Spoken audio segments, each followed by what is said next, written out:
அலாட்மணி சேனலுக்கு வருக வருக. நாங்க செபி ரெஜிஸ்டர்ட் ஃபினான்ஷியல் அட்வைசர் கிடையாதுங்க. உங்க ஃபினான்ஷியல் அட்வைசரை கன்சல்ட் பண்ணி நீங்க உங்களுடைய முதலீட்டு முடிவுகளை எடுங்க. உங்களுடைய முடிவுகளுக்கு நீங்கள் மட்டுமே பொறுப்பு. இது ஒரு எஜுகேஷனல் பர்பஸுக்காக போடப்படுகின்ற வீடியோ நண்பர்களே. இந்த சேனலோட வீடியோவை இப்பதான் பாக்குறீங்கன்னா டிஸ்கிரிப்ஷன்ல சேனலுக்கு புதியவரா அப்படின்னு ஒரு வீடியோ லிங்க் கொடுத்திருக்கிற நண்பர்களே. அந்த வீடியோவை கட்டாயம் பார்க்கவும். அது முக்கியமான வீடியோ. அதே வீடியோ நம்மளுடைய சேனலின் ஹோம் பேஜ்ல இருக்குது. தயவு செஞ்சு இந்த சேனலுக்கு சப்ஸ்கிரைப் பண்ணுங்க, கமெண்ட் பண்ணுங்க, லைக் பண்ணுங்க. நன்றி. நீங்க இப்ப பார்த்துக்கிட்டு இருக்கிறது ESAF ஸ்மால் ஃபினான்ஸ் பேங்க்ல வட்டி விகிதங்கள் ஃபிக்ஸட் டெபாசிட்டுக்கு எப்படி இருக்கு அப்படிங்கிறது தான். இதனுடைய இன்ட்ரெஸ்ட் ரேட் எஃபெக்டிவ் டேட் வந்து 1 மார்ச் 2026. நம்ம இப்போ 12 மார்ச்ல தான் இருக்கிறோம். அப்போ லேட்டஸ்டான இன்ட்ரெஸ்ட் ரேட்டை தான் பார்க்குறோம் அப்படிங்கிறது தான் நம்ம புரிஞ்சுக்க வேண்டிய விஷயம். RBI எப்பெல்லாம் இன்ட்ரெஸ்ட் ரேட்டை சேஞ்ச் பண்றாங்களோ அப்பெல்லாம் இந்த பேங்க்குகள் புது வட்டி விகிதங்களை அனௌன்ஸ் பண்ணுவாங்க. அதையும் புரிஞ்சுக்கோங்க. அதே சமயம் இந்த வட்டிக்கு நீங்க ஃபிக்ஸட் டெபாசிட் போட்டுட்டீங்கன்னா உங்களுக்கு அந்த வட்டி விகிதம் ஃபிக்ஸட் தான். RBI ரேட் சேஞ்ச் பண்ணாலும் உங்களுக்கு வந்து அந்த வட்டி விகிதத்துல எந்த மாற்றமும் இருக்காது. இப்போ ஃபர்ஸ்ட் காலம் அப்படிங்கிறது நார்மல் ரேட்டு. நார்மல் ரேட்டுனா யாரெல்லாம் இந்திய குடிமகன்கள் 60 வயசுக்கு கீழே இருக்கிறாங்களோ அவங்களுக்கு இந்த வட்டி. அதே இது சீனியர் சிட்டிசன் 60 வயசுக்கு மேல இருக்கிறீங்கன்னா உங்களுக்கு வந்து வட்டி கொஞ்சம் அதிகமாக தான் இருக்கும். இப்போ 7 நாள்ல இருந்து 14 நாளைக்கு இந்த பேங்க்ல, அதாவது ESAF ஸ்மால் ஃபினான்ஸ் பேங்க்ல நண்பர்களே, ஈக்விட்டாஸ் வேற, ESAF ஸ்மால் ஃபினான்ஸ் பேங்க் வேற. நான் பேசிட்டு இருக்கிறது ESAF ஸ்மால் ஃபினான்ஸ் பேங்க். ஓரளவு நான் பார்த்ததுல இந்த 8% வட்டி அப்படிங்கிறது 501 நாளுக்கு நார்மல் சிட்டிசனுக்கே இந்த பேங்க்ல தான் கிடைக்குது. சீனியர் சிட்டிசனுக்கு 8.5%. அதே இது 444 நாளைக்கு உங்களுக்கு சீனியர் சிட்டிசன்னா 8.10, நார்மல் சிட்டிசன்னா 7.60 தான். நீங்க 8% வட்டி தேடி ஓடுற நபரா இருந்தா, ஏன்னா இந்த காலகட்டத்துல எந்த பேங்க்லயுமே வட்டி இல்லை, சரிங்களா? ஓரளவு இந்த காலகட்டத்துக்கு ரீசனபிள் வட்டி அப்படின்னா 8%ங்கிறது எங்களை பொறுத்த வரைக்கும் ஒரு நல்ல வட்டி. அதே சமயம் உங்களுக்கு காசு சேஃப் தான். சேஃப்னா கொண்டு போய் 1 கோடி ரூபா போட்டா சேஃபா? அதெல்லாம் கிடையாது. பேங்க் வந்து பிரச்சனையில இருக்குது. நமக்கு RBI பேக்கப்ல ஒரு 5 லட்சம் வரைக்கும் உங்களுடைய ஃபிக்ஸட் டெபாசிட்டுக்கு, சேவிங்ஸ் அக்கௌண்ட் பிளஸ் ஃபிக்ஸட் டெபாசிட்டுக்கு இன்சூரன்ஸ் இருக்கிறதுனால நீங்க 5 லட்சம் வரைக்கும் தான் மேக்சிமம் இந்த அக்கௌண்ட்ல வச்சுக்கிற மாதிரி வந்து பிளான் பண்ணணும். அதாவது FDல, சேவிங்ஸ் அக்கௌண்ட்ல இந்த ESAF ஸ்மால் ஃபினான்ஸ் பேங்க்ல இருக்கிற மாதிரி நீங்க பாத்துக்கிட்டாதான், ஒருவேளை இந்த பேங்க்ல ஏதாவது ப்ராப்ளம் வந்துச்சுன்னா RBI உங்களுக்கு அந்த டெபாசிட் மூலமா, அதாவது இன்சூரன்ஸ் டெபாசிட் மூலமா உங்க காசை வந்து திருப்பி கொடுப்பாங்க. அதனால 5 லட்சத்துக்கு மேல நம்ம ஃபிக்ஸட் டெபாசிட் போடக்கூடாது.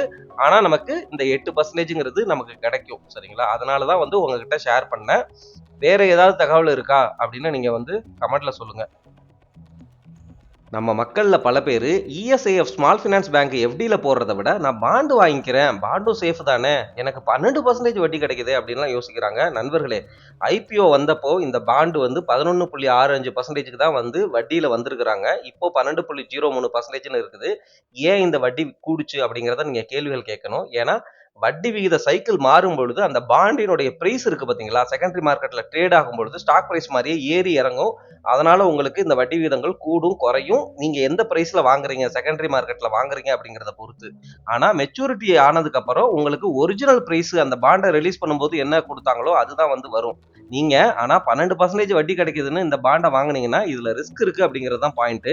கேர் A- ரேட்டிங்கிறது ரேட்டிங் நல்ல ரேட்டிங் கிடையாது. கிறிஸ்டல் AAA, கிறிஸ்டல் AA+ ரேட்டிங்கே நமக்கு சொல்லுது உங்களுக்கு இந்த பாண்டுல ரிஸ்க் இருக்கு அப்படிங்கிறது தான் பாயிண்ட் நம்பர் 1. ரெண்டாவது, உங்களுக்கு வட்டி விகிதம் அப்படிங்கிறது குவார்ட்டர்லி 3 மாசத்துக்கு ஒரு தடவை 3 மாசத்துக்கு ஒரு தடவை இந்த வட்டிங்கிறது உங்க பேங்க் அக்கௌண்ட்ல கிரெடிட் செய்யப்படும்.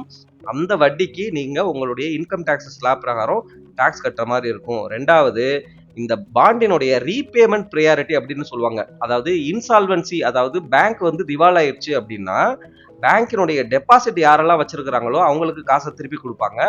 யாரெல்லாம் சீனியர் கிரெடிட்டர்ஸோ அவங்களுக்கு கொடுப்பாங்க. அதுக்கப்புறம் வந்து பாத்தீங்கன்னா இந்த சீனியர் செக்யூர்டு அப்படின்னு சொல்லுவாங்க, அவங்களுடைய பாண்டு. அதுக்கப்புறமும் கேட்டகரி வந்து பாத்தீங்கன்னு வச்சுக்கோங்களேன், இந்த சபார்டினேட்டுக்கு பதிலாக வந்து அப்பர் டியர் 2 அந்த மாதிரிலாம் இருக்கு நண்பர்களே. இதுல நிறைய ரேஞ்சஸ் இருக்குது. அதை தான் நான் உங்கள்கிட்ட இப்ப வந்து காட்ட முற்படுறேன். இங்க பாருங்க என்ன போட்டிருக்கிறாங்கன்னா, இந்த ரீபேமெண்ட் ப்ரையாரிட்டி வந்து in case of insolvency lower tier 2 is paid only after all depositors, senior creditors and upper tier 2 bond holders are satisfied. அப்போ நீங்க எந்த லேடர்ல இருக்கிறீங்கன்னு பாருங்க. ஈக்விட்டி ஷேர் ஹோல்டர்ஸ்க்கு எதுவும் கிடைக்காது. அதுக்கு ஜஸ்ட் ஒரு முன்னாடி ஒரு ஸ்டேஜ்ல இருக்கிறீங்க அப்படிங்கிறது தான் பாயிண்ட். 2வது இந்த பாண்டு அன்செக்யூர்ட் பாண்டுன்னு இங்க வந்து டிக் எடுத்து கீழே கொடுத்துருக்காங்க பாத்தீங்களா? ஸோ நீங்க ரிஸ்க் எடுக்கிறீங்க இந்த 12% வட்டியை வந்து சம்பாதிக்கிறதுக்கு அப்படிங்கிறத தயவு செஞ்சு புரிஞ்சுக்கோங்க. இந்த பாண்டினுடைய டெனர் அப்படிங்கிறது 6 வருஷம் தான் இன்னும் பெண்டிங்ல இருக்குது. மெச்சூரிட்டி டேட்டு 2032 பிப்ரவரி 23. இந்த மாதிரி ஒவ்வொரு ரிஸ்கையும் புரிஞ்சு அதுக்கப்புறமும் நான் ரிஸ்க் எடுக்கிறேன் அப்படின்னா காசு போச்சுன்னா நீங்க கஷ்டப்பட தான் வேணும். பாண்டுல ரிஸ்க் இல்லைன்னா நினைக்காதீங்க. பாண்டுல ரிஸ்க் இருக்குது. ஆனாலும் உங்களால அட்வான்ஸ்டா யோசிக்க முடியும், நான் ரிஸ்க் எடுக்க முடியும் அப்படின்னா ப்ரொமோட்டர் அந்த மாதிரி வந்து யோசிச்சுக்கோங்க. நான் வந்து ஜென்ரலா பண்ண மாட்டேன் நண்பர்களே. கிறிசில் AAA, கிறிசில் AA+, அதுலயும் நல்ல ப்ரொமோட்டர், கவர்மெண்ட் பேங்க் Tier 2லையும் நல்ல பேங்க்குகள் அந்த மாதிரி தான் பார்ப்பேன் நண்பர்களே. இது ஸ்மால் ஃபினான்ஸ் பேங்க்னாலே உங்களுக்கு தெரியுதுங்களா? நார்மலா இல்லை. இது வந்து நார்மலா சின்ன சின்ன சிறு குறு தொழில் பண்றவங்களுக்கு லோன் கொடுக்குற ஒரு ஸ்மால் ஃபினான்ஸ் பேங்க். ஆனா இதுவும் RBI ரெகுலேட்டட் தான். அதுதான் positive.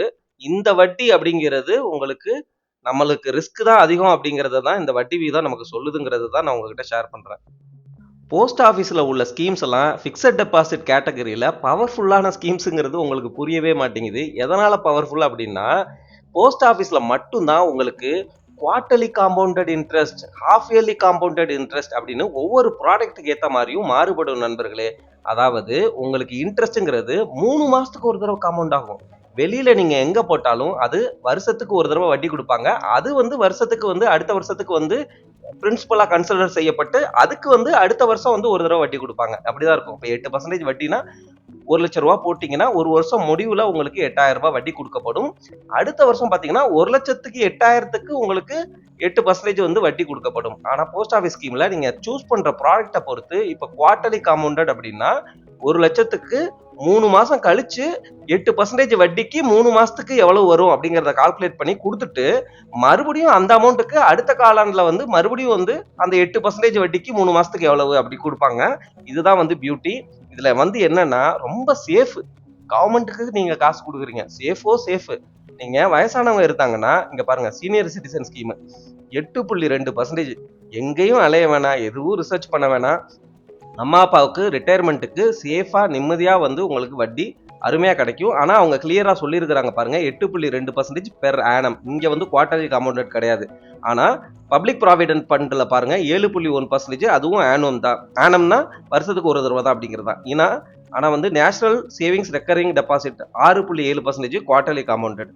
Post office monthly scheme இருக்குது. இதுக்கு 7.4% பெர் ஆனம் தான் அதுவும், சரிங்களா? ஆனா மந்த்லி உங்களுக்கு வந்து இன்ட்ரெஸ்ட் பே செய்யறாங்க, புரியுதுங்களா? மந்த்லி காசு வந்துடும். அதே போல சேவிங்ஸ் பேங்க் அக்கௌண்ட்ல நீங்க காசு வச்சிருந்தீங்கன்னா நார்மல் பேங்க்ல வச்சிருந்தா உங்களுக்கு 2.5% 3% தான் நண்பர்களே. ஆனா போஸ்ட் ஆஃபீஸ் சேவிங்ஸ் பேங்க் அக்கௌண்ட்ல நீங்க சும்மா காசு வச்சிருந்தாலே 4% பெர் ஆனம் தர்றாங்க. ஸோ பாருங்க, இதுக்குள்ள வந்து இன்னும் நிறைய ப்ராடக்ட்ஸ்லாம் இருக்குது. நேஷனல் சேவிங்ஸ் டைம் டெபாசிட் அப்படின்னு இருக்குது. பீரியடுக்கு ஏற்ற மாதிரி 6.9%ல இருந்து 7.5% வரைக்கும் வட்டி இருக்குது. கிஷான் விகாஸ் பத்ரா 7.5%, இதுவும் காம்பவுண்டட் ஏர்லி, சரிங்களா? அமௌண்ட் வந்து டபுள் ஆயிருமாமா உங்களுக்கு 9 வருஷம் 7 மாசத்துல. மகிழா சமன் சேவிங்ஸ் சர்டிபிகேட், இது வந்து பாருங்க காம்பவுண்டட் குவார்ட்டர்லி, சரிங்களா? இது வந்து பெண்களுக்கான ஸ்கீமு 7.5% காம்பவுண்டட் குவார்ட்டர்லி. ஸோ இந்த மாதிரி நிறைய ஸ்கீம்ஸ் போஸ்ட் ஆஃபீஸ்க்குள்ள நம்ம மக்களுக்கு ஏற்ற மாதிரி தர்றாங்க. நீங்க தான் வந்து இதை புரிஞ்சுக்கணும். என்னால ரிஸ்க் எடுக்க முடியாது, நிம்மதி வேணும் அப்படின்னு நினைக்கிற முதலீட்டாளர்களுக்கு இந்த நேஷனல் சேவிங்ஸ் சர்டிபிகேட், சரிங்களா? 7.7%, இது வந்து காம்பவுண்டட் இயர்லி தான், சரிங்களா? இன்ட்ரெஸ்ட் ரேட்டு உங்களுக்கு ஆர்பிஐயோட ரேட் சைக்கிளுக்கு ஏற்ற மாதிரி மாறிட்டே இருக்கும். அது சேஞ்ச் ஆச்சுன்னா புது இன்ட்ரெஸ்ட் ரேட் சைக்கிள் எவ்வளவு அப்படிங்கிறத இந்த லிங்கை கிளிக் பண்ணீங்கன்னா உங்களுக்கு கிடைச்சிரும். அடுத்து பிஎம்ஒன்னுடைய சில்ட்ரன் ஸ்கீமு, சரிங்களா? இந்த மாதிரி நிறைய ஸ்கீம்ஸ் இருக்கு. இதெல்லாம் நீங்க வந்து கொஞ்சம் தேடி பார்த்தீங்கன்னா உங்களுக்கு மார்க்கெட்ல இன்ட்ரெஸ்ட் ரேட் சைக்கிள் வந்து அடுத்து எப்படி ஆக போகுது அப்படிங்கறதெல்லாம் உங்களால ப்ரெடிக்ட் பண்ண முடிஞ்சிச்சு அப்படின்னா, ஏன்னா உலகத்துல என்ன நடக்குது அப்படின்னு தெரியுது. க்ரூட் ஆயில் விலை வந்து ஏறிட்டே இருக்குது. அப்ப இன்ஃப்ளேஷன் கூடும். இன்ஃப்ளேஷன் கூடுனா வந்து நாட்டினுடைய எக்கானமிக்கு நல்லது கிடையாது.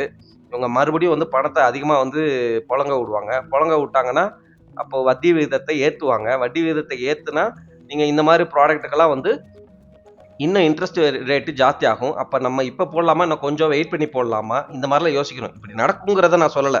இப்ப என்ன நடக்க போகுதுன்னு நான் சொல்லல.